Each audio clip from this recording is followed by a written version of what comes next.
Hi everyone, तो very good evening. मुझे पता नहीं था कि कल की वीडियो के बाद इतने सारे वो कमेंट्स आएंगे।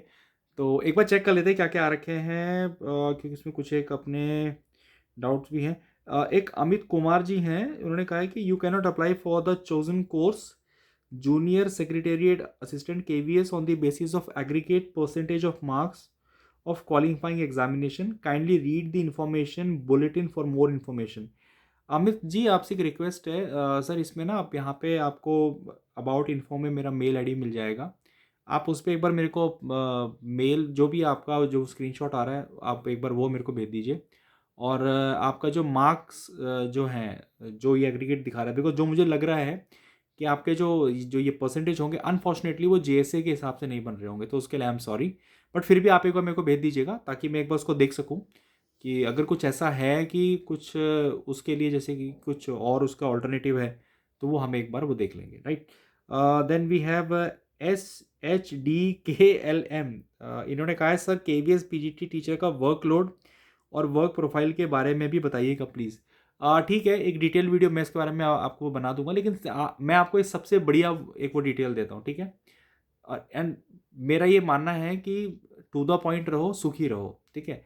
तो सबसे बढ़िया जो डिटेल है वो ये है कि सेवन्थ पे कमीशन में पे मैट्रिक्स लेवल 8 है, ठीक है। इससे बढ़िया डिटेल कोई नहीं होगी।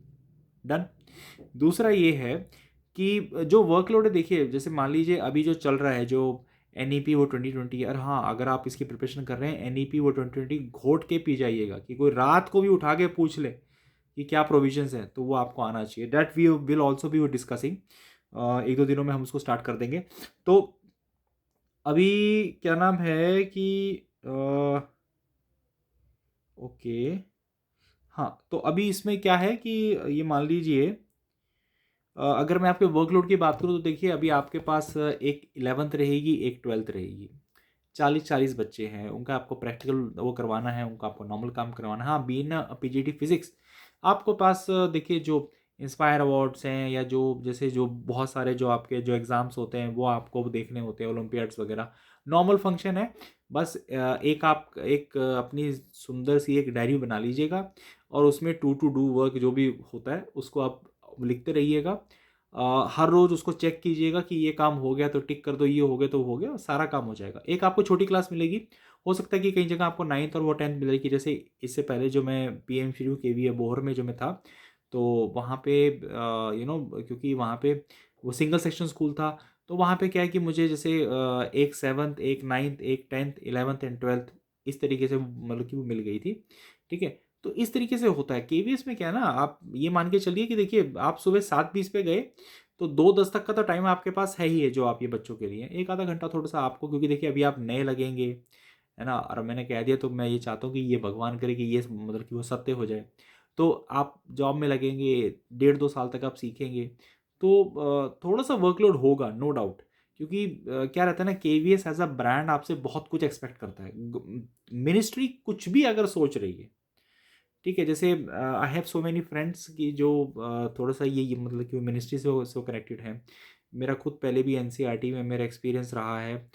तो मिनिस्ट्री अगर वो कुछ भी सोच रही है, NCERT अगर कुछ भी सोच रही है, KVS खुद एक बहुत बड़ा वो थिंक टैंक है, NVS as a sister institution वो भी सोचता है। कुछ भी अगर ऐसा आया कि जो बच्चों के भले के लिए है, आप मान के चलिए सबसे पहले वो KVS पे इम्प्लीमेंट होगा, है ना। तो ये सब चीज़ें हैं, तो वर्कलोड थोड़ा रहेगा, नो डाउट। लेकिन मैं आपको बता रहा हूँ यू विल एन्जॉय दिस। आप सही में एंजॉय करेंगे। एज अ TGT मैंने एंजॉय किया, एज अ PGT मैंने एंजॉय किया, आगे भी मैं एंजॉय करना चाहता था, लेकिन अभी मेरी एलिजिबिलिटी नहीं है, तो वो बात अलग है। तो बहुत ही अच्छा एक आपको माहौल मिलने वाला है। और अगर मान ला अगर आपको माहौल भी नहीं मिल रहा, कोई बात नहीं। अभी हम सिलेक्शन से पहले मैं आपको बता रहा हूँ, फिर बाद में आपको सिलेक्शन के बाद बताऊंगा कि माहौल से आपको कोप अप कैसे करना है ना। वो सबसे एक मेन चीज़ है। उसके बाद एक आया है, thank you Guruji for the guidance. ठीक है, मैं वो गुरुजी तो नहीं, पर ठीक है, खुश रहें खुश रहें। अवरोनी मिश्रा जी कह रही हैं थैंक यू सो मच। जी जी बिल्कुल। मोनिका शर्मा जी कह रही हैं thank you so much sir for ये motivation. I have filled the form of for PGT physics, could you please guide me in some way for the same. देखिए ये मोनिका शर्मा जी, ये मोटिवेशन तो देखिए ये तो वो आप खुद अपने आप के लिए सबसे बड़ा मोटिवेशन है। तो मैंने तो इसमें कुछ नहीं किया। आपने पीजीटी फिजिक्स के लिए अप्लाई किया, बहुत अच्छी बात है। एक काम करते हैं, पहले टीयर 1 को वो क्रैक करते हैं, है ना, उसके बाद फिर आगे चलते हैं। पहले एक बार टीयर 1 को क्रॉस कर जाए, फिर पूरा जोर लगा के हम लोग वो चलेंगे। हाँ, पीजीटी फिजिक्स के लिए अगर आपको प्रिपेयर करना है तो देखिए 11th और 12th वही फिर मेरी बात है कि घोट के पी जाओ, है ना, तो वो थोड़ा बहुत आपकी प्रैक्टिस हो जाएगी और हो जाएगा। मैं आपको बता रहा हूँ, मैं आपको एक बात बता रहा हूँ, अगर मेरे से इंसान का हो सकता है, मैं वेरी आलसी इंसान। मतलब ये वीडियो आप ही लगा लीजिए, अगर आप मेरे चैनल को देखेंगे, इसमें पहले बहुत सारी वीडियोस थी, 2-2.5 साल के बाद मैंने वीडियो बनाई है, वो भी तब जब 6 महीने से मुझे कॉन्स्टेंटली प्रेशराइज किया गया कि भाई बना दे, कुछ तो बना दे, कुछ भी बना दे, टिकटॉक ही बना दे, तब मैं जाके ये बनाया। तो आप सोचिए अगर मेरे से आलसी इंसान का हो सकता है तो आपको तो डेफिनेटली हो सकता है। थोड़ा सा आप अपने प्रैक्टिस कीजिए और आप वो टच में रहेंगे तो बहुत आराम से हो जाएगा। लेकिन पहले हमको टीयर 1 क्रैक करना है, बिकॉज टीयर 1 तक ही आधी लड़ाई। अगर आप टीयर 1 जीत गई, टीयर 2 आप आराम से जीत जाओगे, है ना। तो उसके बारे में फिर वो करेंगे वो तैयारी। रोहित अंतिल जी कह रहे हैं सर फॉर्म में qualification details option wrong select हो गया, क्या डॉक्यूमेंट वेरिफिकेशन के टाइम क्वालिफिकेशन एरर के लिए कोर्ट एफिडेविट चल जाएगा क्या? रोहित जी मैं इस पर झूठ नहीं कहूँगा, मैं इसको एक बार क्रॉस चेक करता हूँ, है ना। आप इस वीडियो में कमेंट करके मुझे याद वो दिला दीजिएगा और मैं कोशिश करता हूँ कि इसके बारे में मैं आपको ऑथेंटिक जो भी इन्फॉर्मेशन है वो मैं आपको बताऊँ। वैसे तो देखिए चांसेस थोड़े से कम हैं, लेकिन क्योंकि हमने कभी ऐसा केस देखा नहीं है, राइट, तो हो सकता है कि उसके बाद हमको ये थोड़ा इसके बारे में पता लग जाए। लेकिन मेरे ख्याल से हो जाना चाहिए। जहाँ तक मेरा अपना एक्सपीरियंस है, जब मेरा डॉक्यूमेंट वेरिफिकेशन हुआ था तो क्योंकि मैंने जो अपनी इंटीग्रेटेड बीएससी बीएड है जो ये 4 ईयर कोर्स, वो मैंने regional institute of education NCERT Bhopal से की है। तो वहाँ पे क्या है कि बीएससी और बीएड एक साथ आया था वो कंबाइंड। तो मैंने जब फॉर्म भरा तो मैंने एक साथ मार्क्स भर दिए, मैंने अलग से बीएससी और अलग से बीएड के मार्क्स नहीं भरे थे। तो I think KV number 1 Ernakulam में था मेरा, sorry KV number 1 Malleswaram Ernakulam region में। तब वहाँ के जो वो डीसी सर थे, he was there present during the interviews and document verification. तो he was such a gentle soul. और वैसे और लोग भी थे। उन जैसे ही हम उनके पास गए, मैंने उनको बताया कि सर ये इशू है, उन्होंने बोला कोई दिक्कत नहीं है, आइए ये वो डॉक्यूमेंट्स आपके हैं। मैं बोला यस सर। तो आप एक काम कीजिए, एक अंडरटेकिंग और लिख दीजिए और इस तरीके से आप वो ब्रेकअप कर दीजिए। सर वहीं पे तो सर ने वो साइन करके दे दिया, बोले कोई बात नहीं, है ना। तो अगर कोई वैसा नहीं है, कोई अगर वो गलती से हो तो कोई बात नहीं, चांसेस हैं, लेकिन फिर भी एक बारी इसको चेक करेंगे। Intro gamer been a long time sir, glad to see you back. Intro gamer अगर मुझे याद है यू आर अविरुद्ध, तो thank you so much Aviruddh. How are you right now, और क्या चल रहा है, क्या कर रहा है आजकल भाई, है ना। अविरुद्ध मेरे साथ वो 6th क्लास से साथ में था when I was TGT mathematics. तो अच्छा लगता है, good Aviruddh. You and the 1873 ये कह रहे हैं hello sir, I just want to ask कि टीयर 1 पीआरटी में सिलेबस इजी होता है? आई मीन मैथ्स और रीजनिंग किस लेवल की आती है? मैं तो ऑलरेडी एसएससी की प्रिपेयर कर रही हूँ, तो आई गेस मैथ्स और रीजनिंग ईजी ही आती होगी। Kindly let me know, thank you. देखिए मैम ऐसा है ना कि इसमें एक चीज़ आप थोड़ा सा वो समझने की कोशिश वो कीजिएगा, कि जो सबसे इम्पोर्टेंट चीज़ है इसमें वो ये है कि क्या है ना कि आपके पास एक एज है, एक एडवांटेज है, नो डाउट, है ना। तो you can do it well, इसमें कोई शक नहीं है। लेकिन अब वो देखना पड़ेगा कि आपके प्रिपरेशन का लेवल कैसा है। और सबसे बड़ी बात देखिए, मैं कल की वीडियो में आपको याद होगा, मैं सबसे बड़ी बात मैंने ये कही थी, जितने भी लोग जो भी वो मेरे साथ इंटरेक्ट करते हैं, मैंने कहा था कि ईएमआरएस के पेपर के बेस पे ही आप इस पेपर को थोड़ा बहुत देख सकते हो। लेकिन मुझे कहीं ना कहीं से ये डाउट लग रहा है कि जो 2015, 16, 17, 18 के टाइम पे जब ओएमआर शीट वाले जो वो पेपर्स आया करते थे ना, वो पेपर अगर आपको मिल जाए तो थोड़ा बहुत आपको आइडिया लग जाएगा कि पेपर आएगा कैसे। क्योंकि देखिए मैं आपको साफ सी बात बताता हूँ, सीबीएसई इस पेपर को कंडक्ट करवा रहा है and CBSE is one of the most professional bodies when it comes to taking examination. वो कुछ भी करेंगे but they will never ever ever lower the bar, है ना। अब जैसे एज अ पीजीटी फिजिक्स मैं देख रहा हूँ, I was talking to my my senior vice principal sir. तो सर कह रहे थे तो योगेश जी मैं लगभग 10-12 साल से देख रहा हूँ फिजिक्स के पेपर का लेवल हर साल थोड़ा सा ऊपर उठता रहता है। तो आप सोचिए कि अगर कोई इंस्टीट्यूशन ऐसा है कि जो बोर्ड के एग्जामिनेशंस का लेवल हर साल थोड़ा सा अप करता है, तो ये तो it is one of the biggest recruitment drives ever ever. है ना। इसके लिए तो सीबीएसई बार अच्छा सेट करेगा। तो आप ये मान के चलिए कि आपकी तैयारी अच्छी है, you will do well, no doubt about it. और लेकिन फिर भी एक बार देखेंगे हम। देखिए क्या ना, आप डीएसएसबी का जो वो पुराना पेपर है आप वो दीजिए, आप जितने मॉक टेस्ट हैं वो दीजिए। वैसे देखिए फ्रैंकली स्पीकिंग हो सकता है कि कल को मैं भी अपने मॉक टेस्ट निकालूं, लेकिन मेरा ये मानना है मॉक टेस्ट तब तक मॉक है जब तक आप यहाँ पे उसके लिए प्रिपेयर नहीं हो, है ना। हम लोग क्या करते हैं ना, हम लोग थोड़ा सा चीज़ों को बहुत लाइट लेके चलते हैं। तो आप मॉक टेस्ट दीजिए, आप सारी चीज़ें प्रैक्टिस कीजिए, लेकिन आप अपना माइंडसेट बना के चलिए कि आपके सामने एक ऐसा इंसान बैठा है जो आपसे 10 गुना ज़्यादा मेहनत कर रहा है और वो आपकी सीट छीनेगा।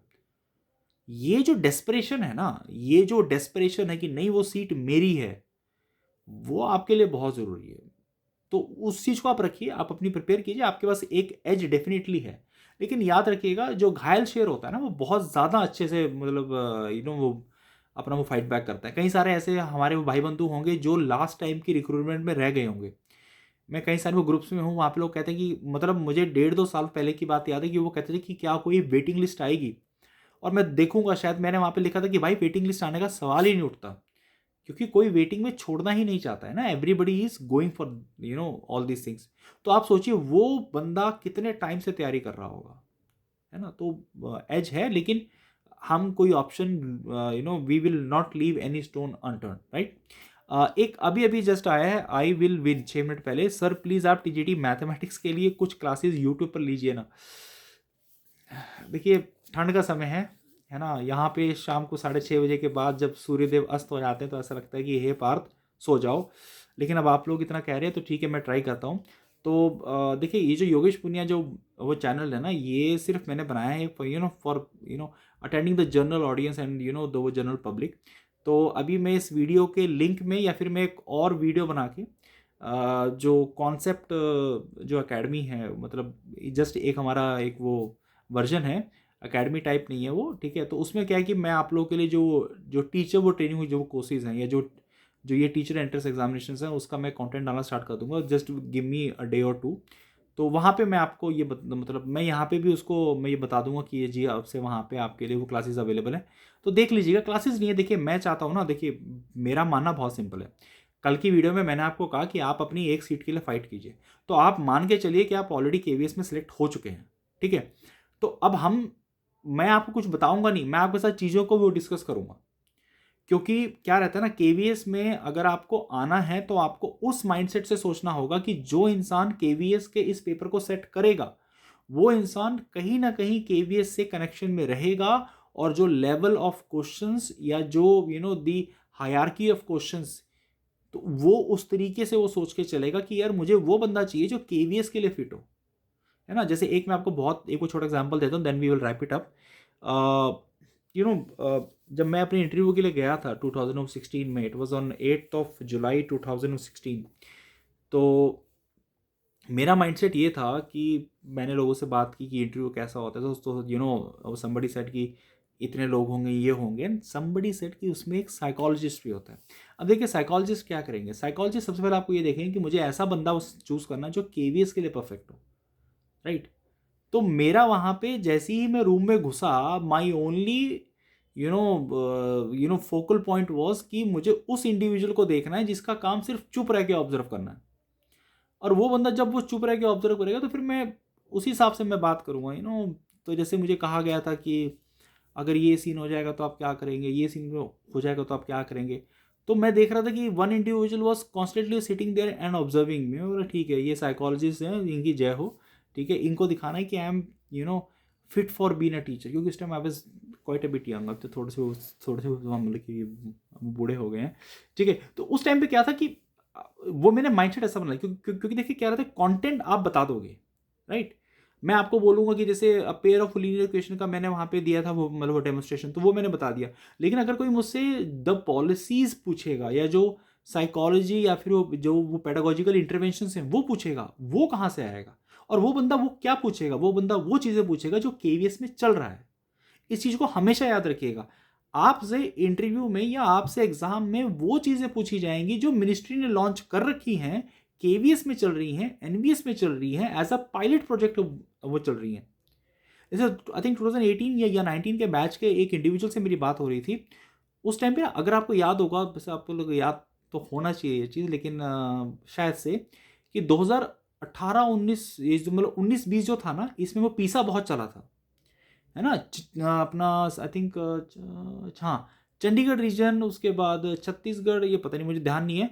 चंडीगढ़ रीजन था और केवीएस था, नवोदय था, ये सब लोग उसके पीछे बहुत वो लगे हुए थे, है ना? तो उस टाइम पे कई सारे लोगों से पूछा गया था कि पिज़्ज़ा क्या है, कैसे है, क्यों है? तो हम उन चीज़ों पे थोड़ा-सा ये फ़ोकस करेंगे। We will be discussing all these things. और मेरे ख़्याल से देखिए, मैं आपको ये फिर से कह रहा हूँ, आप लोगों के पास कंटेंट की भरमार है ना? आप लोगों के पास कंटेंट की भरमार है। You people can literally search the internet for anything. लेकिन प्रॉब्लम ये जो है ना, ये जो माइंडसेट है, इसे थोड़ा-सा ध्यान से रखिएगा। Start believing in yourself, start preparing for yourself, and start literally एक मूवी है, बहुत अच्छी मूवी है, मैं आपको बताता हूँ। उसका नाम है अपना, क्या नाम है, निंजा असैसिन। उसमें जो हीरो होता है ना, वो पुशअप्स वो कर रहा होता है, जो ऐसे ऐसे लटक के जो वो करते हैं, और यहाँ पे वो कांटे कांटे होते हैं, ठीक है? तो वो एक बहुत अच्छी बात बोलता है उसका। मैं जब वो डब वर्जन में देखा था, वो ये कहा था कि हमें दर्द इसलिए नहीं होता क्योंकि हम कमज़ोर हैं, हमें दर्द इसलिए होता है क्योंकि हमारी जो आत्मा है वो शरीर का हुक्म मानती है, जबकि शरीर को आत्मा का हुक्म मानना चाहिए। अब ये क्यों है? कई बार क्या रहता है ना कि हम सोचते हैं, अरे यार 6 घंटे पढ़ लिया, 1 घंटा सो जाती हूँ। भाई, मैं आपको ये नहीं कह रहा कि अपनी हेल्थ को साइड करो, लेकिन याद रखिएगा, उस 1 घंटे में कोई ना कोई आदमी कहीं ना कहीं रह के आपके बहुत आगे जा रहा होगा। यूट्यूब पे जाइए, आर्नोल्ड श्वार्ज़नेगर के जो 7 रूल्स फॉर सक्सेस है, उसमें एक रूल है कि when you are sleeping, fooling around, partying, somewhere is out there, someone is somewhere, मतलब someone somewhere is working hard, is becoming smarter. तो उस चीज़ को याद रखिए, है ना? तो आई एम सॉरी, बहुत लंबी ये वीडियो हो गई है। मैं धीरे धीरे करके मैं ये सारी चीज़ों को मैं रैप अप करूँगा। लेकिन आज की मेरी आपसे रिक्वेस्ट ये है कि देखिए, 1 क्वेश्चन एट अ डे थोड़ा सा अपने आप के लिए लाइए, और वो सवाल ये होना चाहिए कि एक सीट तो मेरी हो गई, how should I make this chance worth it? तो उसके लिए थोड़ा सा आप मतलब एफर्ट कीजिए। 5 क्वेश्चन हर रोज कीजिए। विजुलाइज कीजिए कि आप जब एक टीयर 1 के एग्जाम में जाएंगे तो इस क्वेश्चन को वो कैसे सॉल्व करेंगे। एंड अगर आपके पास कोई स्टडी पार्टनर है तो बहुत अच्छी बात है, नहीं है तो और भी अच्छी बात है। विजुलाइज कीजिए कि जो क्वेश्चन आपने किया है, आप उसे 5 लोगों को समझा रहे हैं, ठीक है? It will definitely help you out. तो वो, thank you so much guys. जय हिंद, वंदे मातरम।